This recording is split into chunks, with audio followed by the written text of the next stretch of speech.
Well, manatees are really a symbol of what's happening in Florida. They're a native species. They've grown up in this system. They don't attack anything. They're not vicious. They eat vegetation. They like to be left alone. Unfortunately, man's activities, or the old days of hunting them until they were nearly gone, or today by running them over with the boats, not on purpose, but accidentally. But if we save manatees, we protect them from this harm, and we grow the population, we also have to protect the aquatic ecosystems. So whether it's the water quality, the water quantity, or the seagrasses, or all those things together, when we're saving manatees, we're saving all those elements of the aquatic ecosystem. So one of the things that we get asked, which is a logical question, is what really would change for manatees if they went from being a federally endangered species to a federally threatened species? The U.S. Fish and Wildlife Service have been pretty adamant that things would not change as far as the level of protection. From our perspective, it's nice to hear that. We're glad that that's the U.S. Fish and Wildlife Service's message, but unfortunately, the law of the land is a little more complicated than that. And when you think about manatees, you don't only have federal level protections, you have state level protections. So for example, most of the speed zones we have in Florida, they're state speed zones. They're done by the State Fish and Wildlife Conservation Commission. So the service can think that nothing's going to change, but if the Fish and Wildlife Commission at the state level gets petitioned, anything gets too much public pressure, it's going to be harder for them to keep protections in place. It's going to be harder to put in any new protections if there were to be an area where they were deemed necessary. Speed zones are developed through a public policy process. It's not just simply, oh, we have manatees here, we have boats here, we have conflict, we need a speed zone. No, there's a very intense public process that dictates whether or not a speed zone gets put in.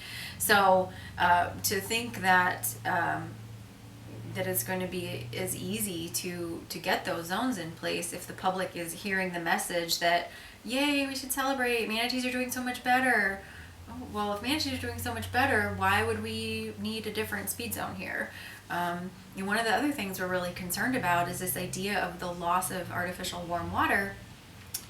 Somebody's going to have to pay to figure out how to get manatees not reliant on those sources and somehow transition them to natural spring environments.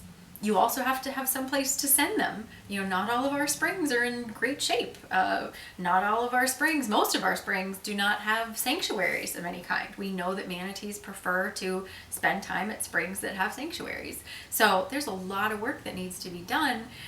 It probably involves buying land. It involves restoring rivers that have dams on them. I mean, we're talking millions and millions of dollars worth of projects that really need to be done to be able to say that manatees have somewhere to go in the absence of power plants or in that transition. And then you actually have to get them there. Manatees are creatures of habitat. They learn where the habitat is from their mothers, and for generations and generations, power plants have been part of that equation. For some animals, that's the only winter habitat they know. So it's not a matter of just posting an eviction notice and thinking the manatees can go, so leaving them a map maybe so they can figure it out.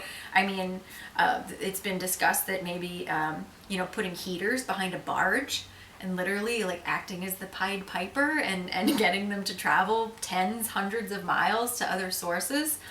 Would that work? What would that cost? This is probably the most complicated problem that's ever needed to be solved. I mean, solving the boat issue by comparison is easy compared to what it might take in order to secure future habitat. And we just with such a huge task and knowing that it's going to have to be dealt with, we think it makes a lot more sense to deal with it while the manatee is an endangered species, while you have the public's understanding that they're an endangered species, while you have the ultimate protections in place. The most difficult days lay ahead of us in terms of this species and honestly, truly making sure that it has a future, particularly in Florida.